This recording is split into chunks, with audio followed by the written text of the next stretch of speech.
बरोबर सुरुवातीला उठल्याबरोबर जिच्यावर आमचे चरण पडतात तिला वंदन केलं पाहिजे. ती आमची आई आहे आणि तिला वाचवण्यासाठी जर देवाने एवढे अवतार घेतले तर आमच्या या बंधू बांधवांनी आमची लेक, आमची भाऊजे, आमची आई, आमची बहीण, आमची पोरी सुरी यांना वाचवायसाठी काय केलं पाहिजे? नीट बाजारात लावलं पाहिजे. मग भगवंताने जर हे कार्य केलेलं आहे तर आम्हाला हे कळलं पाहिजे की माझी बहीण वाचवायसाठी, माझी आई वाचवायसाठी, या पृथ्वीवरती सगळं जे निर्माण होतंय त्या निर्मितीला वाचवण्यासाठी मी त्याचा रक्षक झालो पाहिजे. हे अवताराचं काम आहे.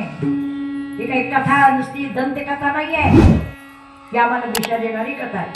आणि म्हणून आम्हाला देवाचं कीर्तन चाललंय, काय जायचंय तिकडं बाहेर चाललंय, त्याला काय बघायचंय? आणि बघितलं तरी गंमत पाहिजे, हसायला पाहिजे, विनोद पाहिजे. कपडे झटकले, घरी गेलो, विसरलो. बाबांना हे नाही आहे, याच्यातून आम्हाला काय घ्यायचंय?